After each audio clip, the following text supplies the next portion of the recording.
Hola, soy Alejandra y hoy les voy a hablar de una percepción neurosensorial. Yo elegí una fruta, una manzana. Cuando olemos una manzana, pequeñas moléculas odoríferas son captadas por las células receptoras que están ubicadas en la pituitaria amarilla, que están en la parte superior de la cavidad nasal. Estas células llevarán esta información a unas células llamadas células mitrales, que están acá, pasada la lámina cribosa.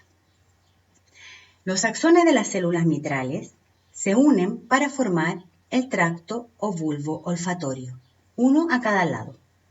El bulbo olfatorio llevará la información de forma ipsilateral a un amplio número de áreas cerebrales dentro de la superficie orbital posterior del lóbulo frontal y la superficie dorsal medial del lóbulo temporal.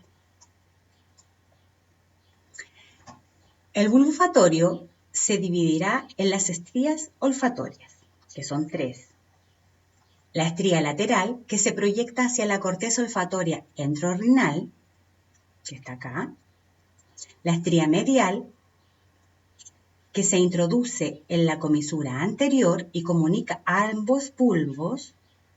Y la estría intermedia, que se introduce en el espacio perforado anterior y que se desconoce su función. El rinencéfalo se encuentra en relación anatómica y funcional con el sistema límbico. Es la base neuroanatómica para que un aroma nos resulte agradable o desagradable o que nos evoque algún recuerdo de algo o de alguien.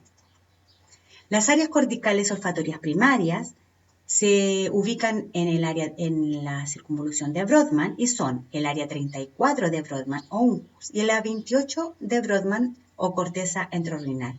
Y sus funciones son comportamiento de respuesta al reconocimiento de olores y adquirir y recuperar recuerdos. Lesiones en las áreas corticales olfatorias primarias podrán producir alucinaciones olfatorias desagradables. Cuando mascamos la manzana, pequeñas moléculas dulces, porque la manzana es dulce, son captadas por las papilas gustativas que se encuentran en los dos tercios anteriores de la lengua, acá en rosado, que es donde predominan las sensaciones dulces. Esta información es llevada por el nervio facial, en este caso porque es dulce, hacia el tronco encefálico, acá, al núcleo del tracto solitario. Independiente si la información la lleve el glosofaringio o el vago, siempre van a llegar al núcleo solitario, ¿cierto?, del tronco encefálico. Luego van al tálamo, donde hacen sinapsis, y luego a la corteza gustativa primaria, que está ubicado en la frontera de los lóbulos parietal y temporal. La corteza gustativa primaria se divide en dos subestructuras. La ínsula, que está anterior al lóbulo insular, y el opérculo frontal en la circunvolución frontal inferior del lóbulo frontal. Ahí se encuentran neuronas que codifican estímulos y intensidad de sabores como el dulce, el salado, el amargo y el ácido. En el trayecto ascendente hacia la corteza se establecen otras conexiones con neuronas de núcleos motores, que son las que condicionan la conducta alimenticia, como por ejemplo, permite respuestas evocadas a información gustativa, como agrado o desagrado, movimientos de la lengua, secreción de saliva e incluso secreción de insulina. Cuando mordemos una manzana,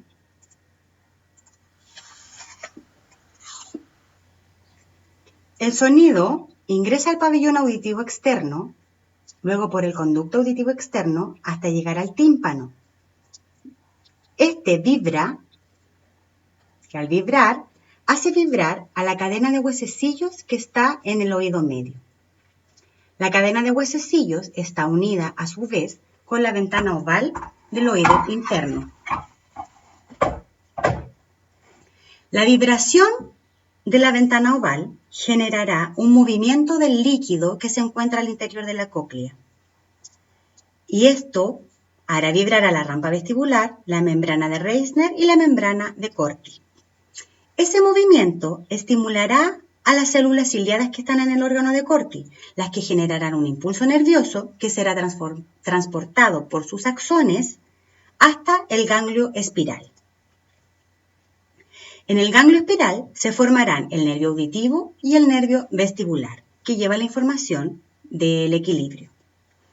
En la cóclea existe una organización tonotópica, que quiere decir que en la región más cercana a la base se encuentran las frecuencias altas, que viajarán por la parte más periférica del nervio coclear.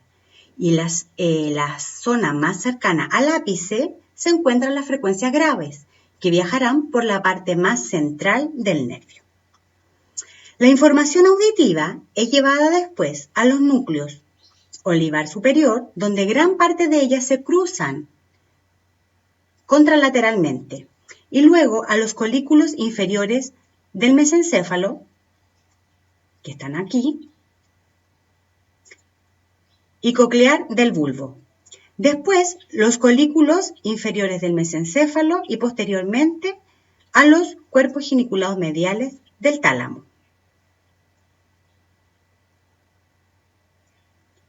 El tálamo enviará toda la información que le llega a la corteza auditiva primaria de ambos hemisferios cerebrales que están ubicadas en el lóbulo temporal. En la corteza auditiva primaria también va a haber una organización tonotópica, en las cuales las frecuencias más altas se encontrarán en la parte más lateral y las más graves en la parte más medial de la corteza auditiva primaria. Ahora, existe también una corteza auditiva secundaria, en la cual se elaborarán respuestas más específicas, como por ejemplo el lenguaje y melodías. Bueno, esta ha sido mi presentación de una experiencia sensorial. Espero que les haya gustado.